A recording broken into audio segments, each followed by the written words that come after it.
Well, hello everybody. Welcome to a no frills show where we are so no frills we can't even afford bumper music. And honestly, we kind of figured that you probably would miss it anyway. If you're looking for polished intros, fancy production, radio style fluff, that's what you're looking for. We are probably not the right fit for you. But if you're a contractor or a service maintenance company owner, and you are just here to get the hard truth, the hard facts, and some straight talk about our industry, you have come to the right place. This is Growthscapes Presents Contractor Truth. And I'm John, the contractor growth guy, founder of Growthscapes.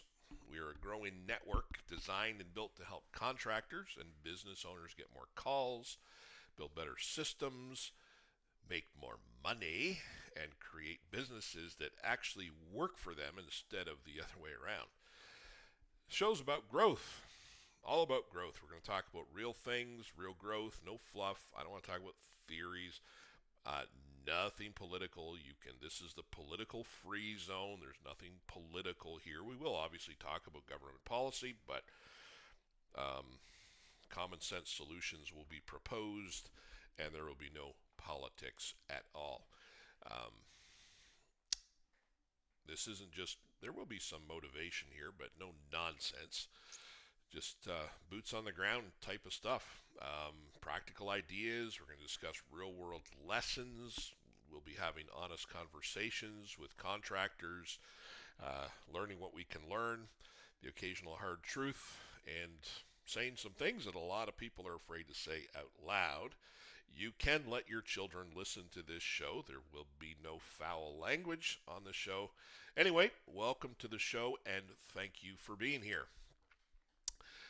I'll start off with a serious question. Are you a contractor or are you building a business? Because those are not always the same thing. A lot of my audience, you own a job, a stressful, just pulling your hair out at times kind of a job. But not a lot of people who are contractors, unfortunately, actually own a business. We're going to discuss that today, the big difference between those two things. Just a little bit about me, and you'll learn more about me as the show goes on, as the episodes progress. But I am not some polished marketing guru. I do have a marketing background, but I'm not a guru in the sense that you hear today. I'm not here pretending I understand contractors. I was a contractor. I lived in that world. I am surrounded by contractors on a daily basis. 90% of my life, I am in conversation with contractors. I've sold jobs, I've chased payments, I've dealt with bad customers, I've had pricing headaches, economic downturns, supplier problems, scheduling, logistical nightmares, all of it. And even now, I continue to spend my life around contractors every single day. Now, just to say that, I was not necessarily the best contractor in the world. Probably if I was, I still would be doing that. But I do know how incredibly difficult our business is. Whether you are an electrician, whether you are a carpenter, whether you clean houses, whatever it may be, this is a very difficult business to be in. And so I want to say this right up front, I have the highest respect for the people in my audience. My hat's off to you. Absolutely. Most people have no idea how difficult your day to day life is. I want to tell you right now, I get it. So, one of the biggest questions every contractor eventually has to answer is this: am I actually building freedom? Or am I just building myself another job? Because you can be a solo operator, and there are upsides to that, or a business owner. And they are very different things. There's nothing wrong with being a one man operation. I know lots of guys that do it. great success. They probably have a lot less stress because they're not managing other people. There are fewer moving parts. It's much less complicated. It's much simpler. Um, you have more control over the outcome of things. It's a more peaceful life in many, many ways. Um, but let's talk about what that actually means. If you're a sole operator, here's the reality. If you stop working, the money stops flowing. You're also the everything guy. You're the sales guy, the estimator, the laborer, the collections department, the customer service desk, the emergency hotline. And in many ways, I think it's safe to say you don't really own a business. You have a very demanding job, extremely demanding job. That's the reality, but it comes with simplicity. And I think, honestly, as we go through this, some of you will say, hey, I would rather A, or some of you will say, I would rather B. And I'm really not picking and choosing for you. You have to decide that. This has to be up to you. What do you want to be? And maybe you're already far enough down the path that you're already into B. Let's talk about option B, which is the reality of being a business owner. A real business starts making money without needing your fingerprints on every single thing, okay? It has multiple people. It is systemized to some degree, right? Duties are delegated. There's a structure to it. There are processes. And one of the great things I loved about this aspect of being a contractor was I still remember going to an event with my kids on a weekday, school event, and I remember thinking to myself, you know what? My guys are still at work and the crews are still going. My company is still making money even though I'm not at work. And if I were a single guy, just running my own show, a sole operator, as soon as I went to that event with my kids, all the money stopped coming in, right? And so I enjoyed that, but it was complicated. The real question for you today is, which one are you trying to build? What is it that you're actually wanting to build? And that's something you have to grapple with, because I think what happens is a lot of people in your position are in this middle ground that they've never considered that they are either one or the other, right? And it's not a fence that you can straddle. You are either one or the other. And I mean, we can argue about that, I suppose, but it's very difficult to try and straddle that fence. Of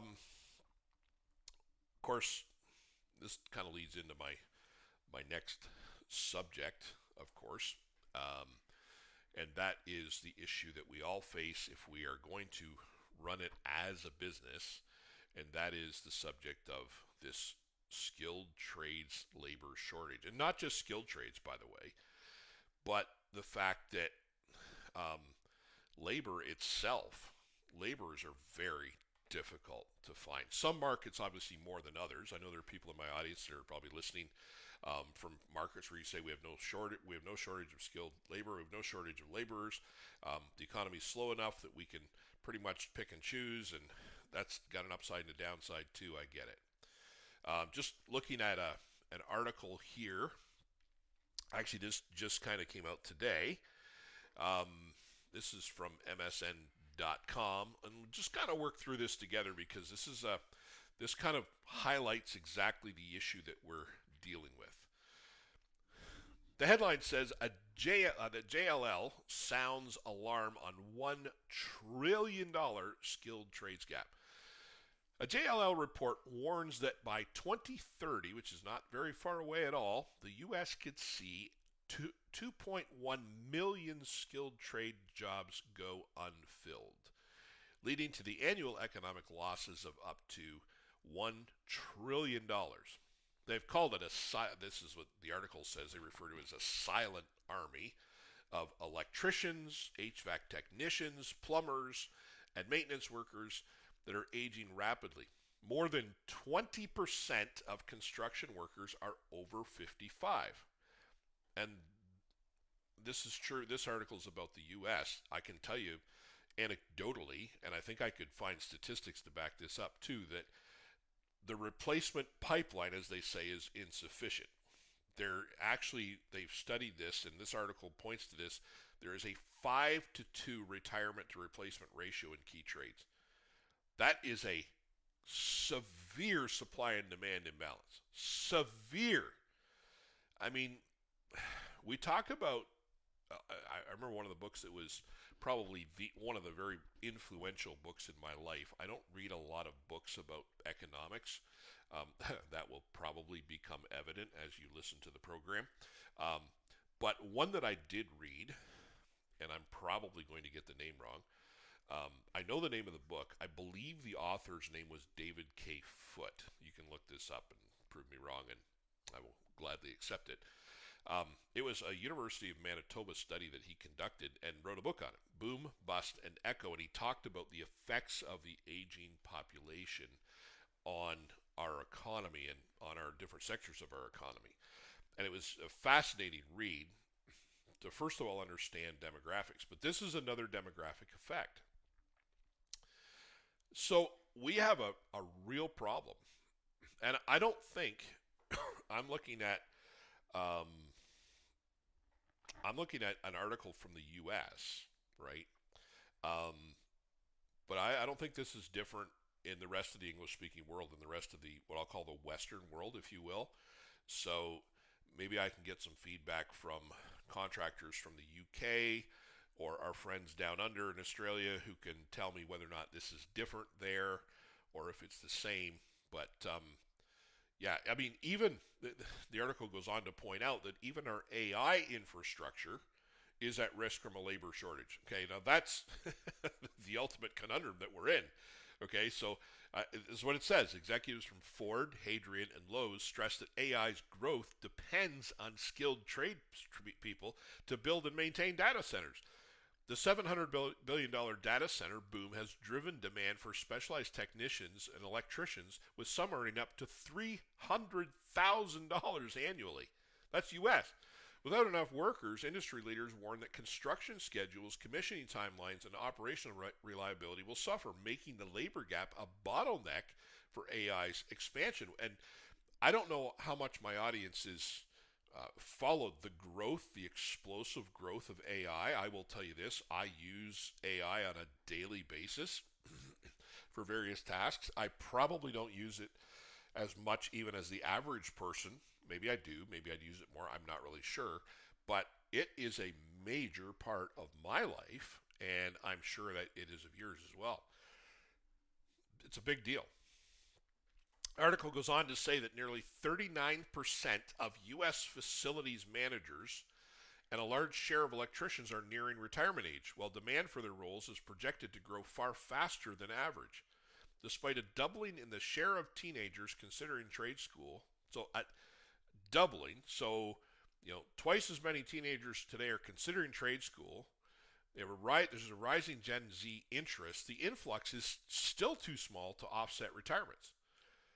So the numbers just aren't adding up. It's just not working. Some retirees are even re-entering the workforce, driven by financial needs, a sense of purpose, and employer demand for experienced talent, adding a temporary buffer to the shortage. But that won't last forever because eventually they'll die. I mean, a lot of reasons retirees are returning to work, rising living costs, and that again, that sense of purpose that it mentioned. It combats social isolation.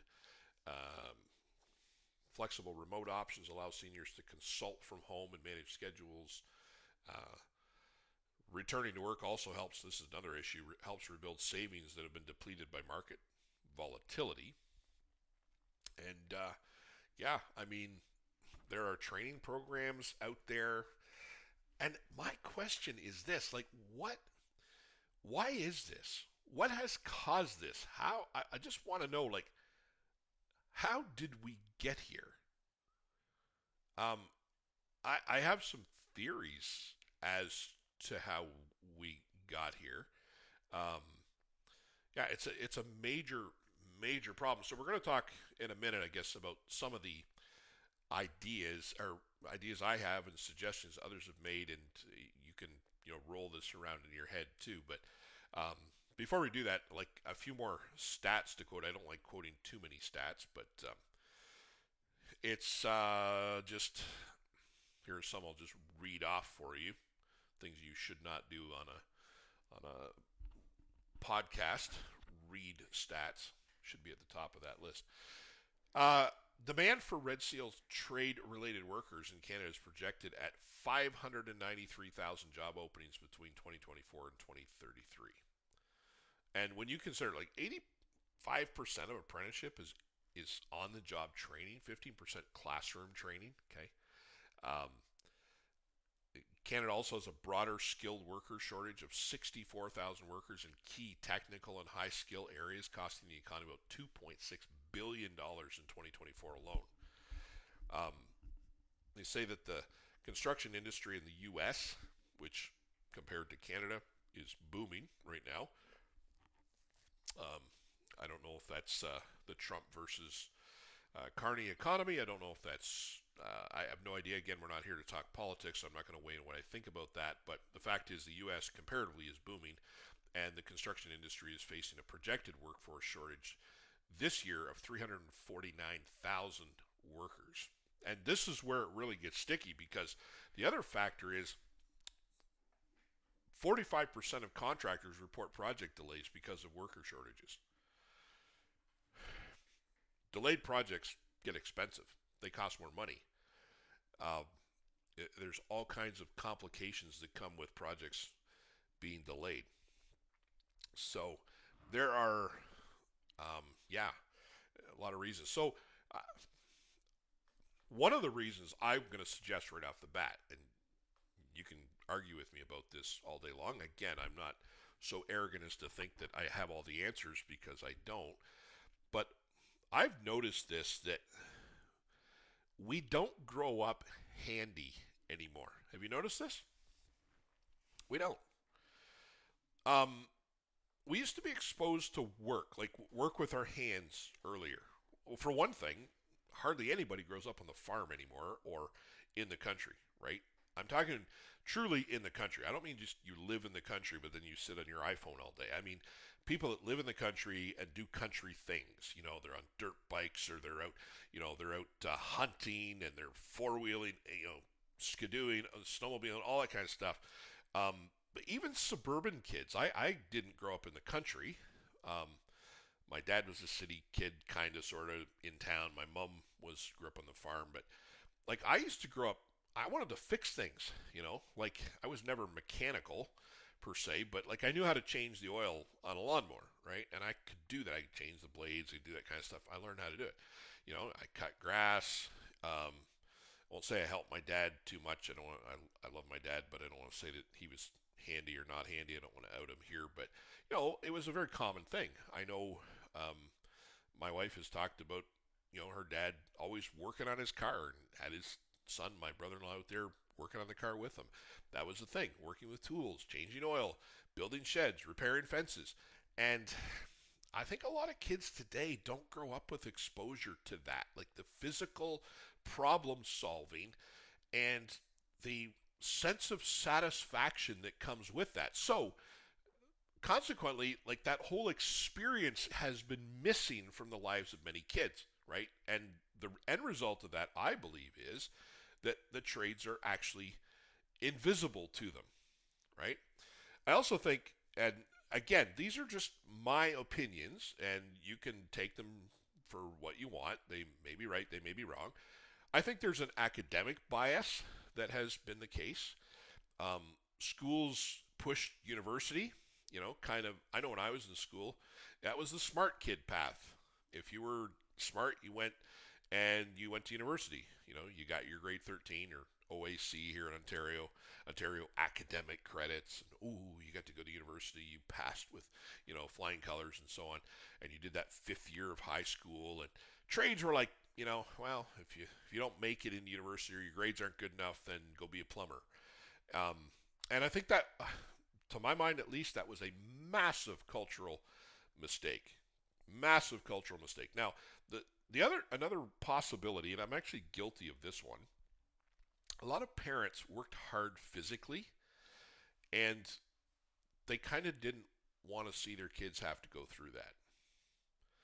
And I get that, right? Now, I didn't work hard physically as a kid, but I think a lot of farm kids who grew up and were maybe not allowed to have a childhood, we all tend to pendulum swing, and we parent in opposition to some of the things that the way we were parented. So we want to parent the opposite way, and I can see it.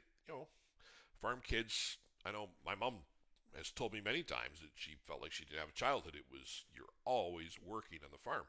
And I think there was this move to say, I want my kids to have a childhood. And so it swung the other way. And I think incidentally, it devalued skilled work, skilled manual labor. I also think technology has had a huge impact. We're used to air conditioning, we're used to screens, convenience, instant results, digital work, and physical labor feels foreign, feels uncomfortable, and sad to say, even beneath them, to some people at least, right? I would add to this too. I think the trades failed at marketing themselves. Universities are good at selling identity, lifestyle, prestige, your future, and so on. And the trades often sell hard work, and I just think they've done a bad marketing job of that in the past. It is hard work, but that's incomplete. It's a skill. It's independence. It's good income. It opens the door. Most trades open the door to entrepreneurship in a way that many other things do not. Like it's very easy to be a plumber and open your own plumbing business. If you're a nuclear physicist, it's very difficult to become an entrepreneur in that field, right?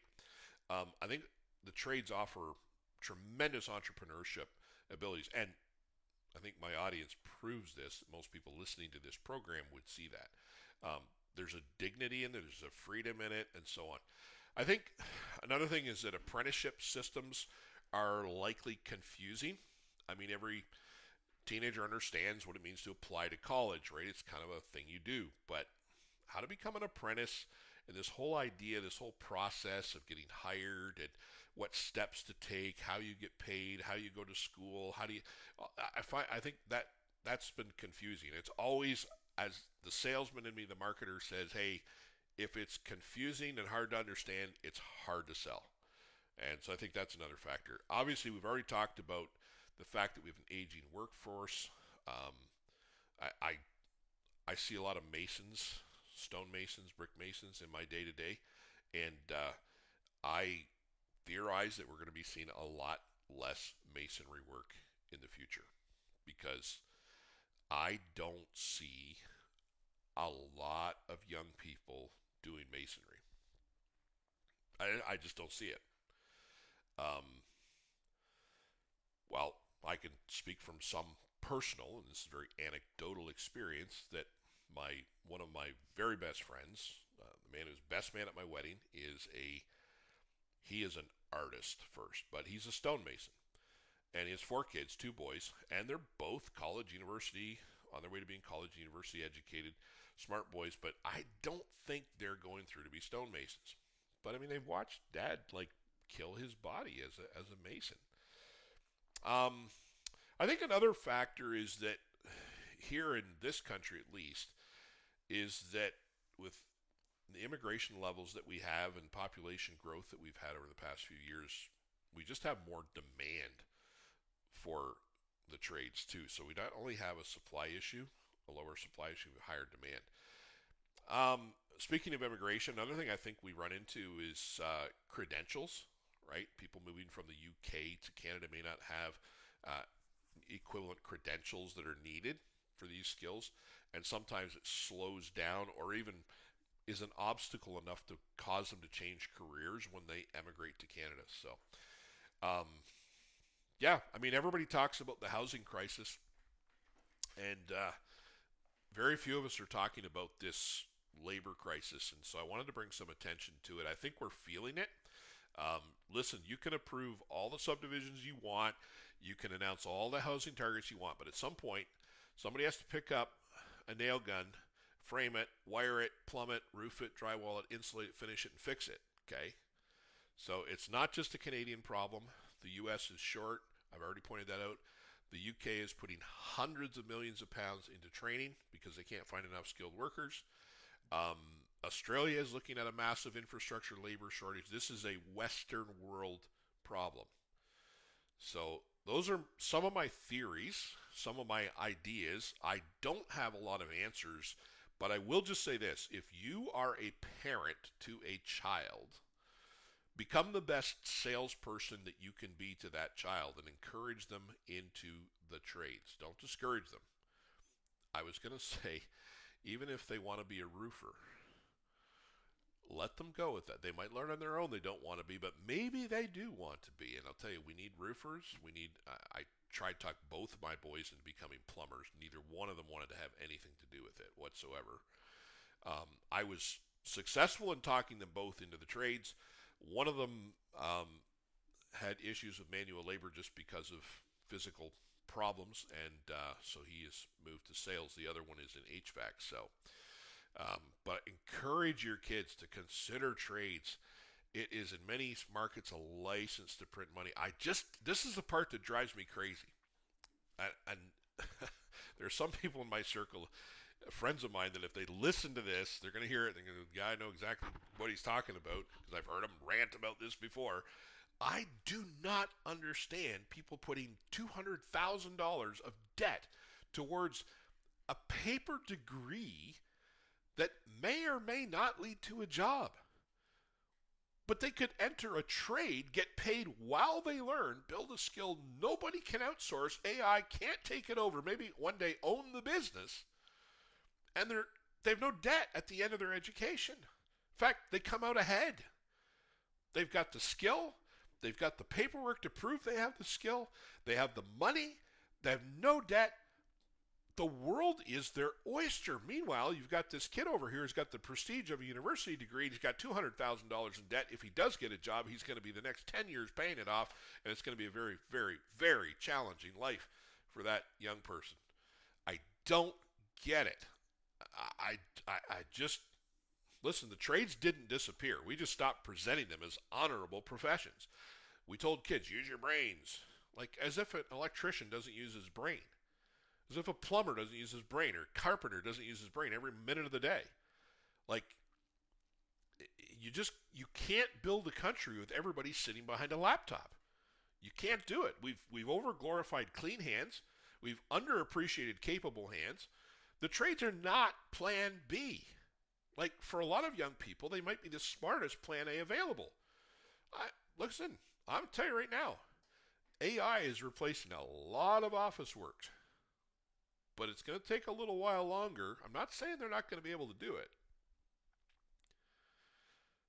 But right now, if you need your furnace fixed and it's minus 22 and it's the middle of February, you're not going on ChatGPT to do it. And I don't know of any robots yet who can come out in the middle of the night and do that. But I know some HVAC technicians that did an apprenticeship and are qualified to fix your furnace that can be there within an hour. Somewhere along the way, we confuse comfort with progress. Anyway, the bottom line is this. The trade shortage is not caused by any one thing. It's, I believe, caused by a cultural, I'm going to call it a cultural pipeline problem. Fewer kids are exposed to hands-on work. Schools over-promoted universities. Society devalued physical labor. Tradespeople aged out. Apprenticeship systems stayed confusing, and demand kept rising at the same time. That's tough, man, but that's the reality of it is.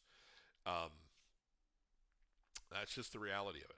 So, yeah, that's a very, very serious problem. I hate to start off episode number 1 with such a negative slant, I guess, but it's not really, because let's look at the silver lining. The silver lining is that every one of you that I'm talking to, if you are in a trade, if you're self-employed in a trade, you should be very, very successful. There's no reason for you not to be. I think the bar is very low out there right now, and so yeah. Um, anyway, um, that's my rant for that. There's I shouldn't say it's a rant. I think it's a truth that we all know is the reality. Anyway, I'm going to close this out with kind of shifting gears here a little bit. I've worked around contractors my whole life, as I've said. I've spent countless hours on trade floor shows talking to contractors, both as an exhibitor, as a contractor myself, and to say the least, what I've witnessed, and this is my personal appeal to you, I want you to think just for the last few minutes of this episode about some of the lies that contractors tell themselves. And just check yourself, look in the mirror, be introspective for a little while and see, do you tell yourself these lies? One of the lies I hear all the time is that all my work comes from word of mouth. And believe me, I know what's being said and I get it. And it is a feather in your cap if you get a lot of referrals. But the reality of it is, in our day and age, you need, as the old expression goes, don't put all your eggs in one basket because that can change. And I have seen this happen. I can think of a contractor right now who has told me that for years, and then an economic slowdown. And guess what? None of the people in his market segment that needed his service were in the market for it. And none of their friends were. And all of a sudden, the guy is completely invisible to the rest of the world. And so don't fall for that all my work comes from word of mouth lie. You need to be fired in all cylinders. You need to be visible out there to everybody. I'm a marketing guy, so this little bit's going to relate to marketing probably, but um, here's another lie. I don't need any marketing. I'm too busy. Yeah, yeah, you're busy right now, but I have seen this one fall apart too. Um, the last thing you can give up on your company is the idea of marketing. Just you can't. I'm not selling anything here when I tell you this. You need to be out there. Busy is not security, right? I mean, there's a verse in the Bible I think of oftentimes, and I'm making no apology. I'm going to quote Bible verses because they are timeless truth, and a lot of them relate to this. But there's a verse in the book of Proverbs. I think it's in the book of Proverbs. It says that riches take to themselves wings, meaning you could have a lot of money today. As an old friend of mine has said to me many times, there are periods of making money and there are periods of not making a lot of money. That's the way life goes, and I've witnessed that in my life. I'm 50 years old, and I've seen that happen. So that's another lie. Another one. Um, this is my as the ultimate um, procrastinator, because if you want to know the truth, I am a procrastinator. This is one I told myself all the time, and it leads to demise of business. I'll fix that later, right? So you're so busy. I remember this. We were in the lawn maintenance business years ago, and the whole idea of maintaining equipment drove me nuts. I couldn't stand downtime, and it didn't matter how much I tried to convince myself. It was all I could do. The guys would almost have to tie me down while they sharpened the blades on mowers because we were so far behind. We don't have time to do that. Dumbest thing ever, right? Put it off, put it off, put it off, put it off. Well, that applies to so many other areas of your business. Hiring the right people, don't put that off. Get on it, right? Following up on quotes, get on it. Pricing, setting your price up, making sure you're making money. Don't let that slip. Don't keep pricing stuff wrong, right? Setting up systems to systemize your business. Don't put stuff like that off.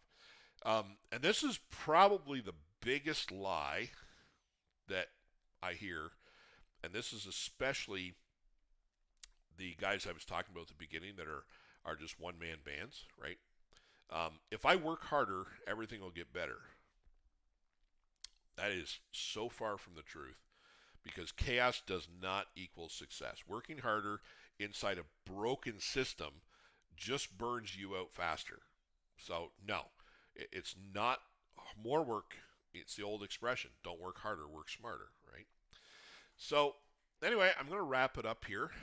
Again, thank you for listening. I just want to tell you that, listen, the best contractors don't just work hard, they think differently, they build differently, they don't react, they respond, and they lead. And by the way, just so you know what we're all about, that's a big part of what we do here at Growscapes. We help contractors build stronger businesses, better visibility, better systems, and better long-term growth. And I'm just here as a guy who has been in your shoes with a no fluff, no fake guru nonsense, real strategies for real contractors on the ground. So, anyway, I'm going to close it out with that. Thanks for listening, and until next time, don't work too hard.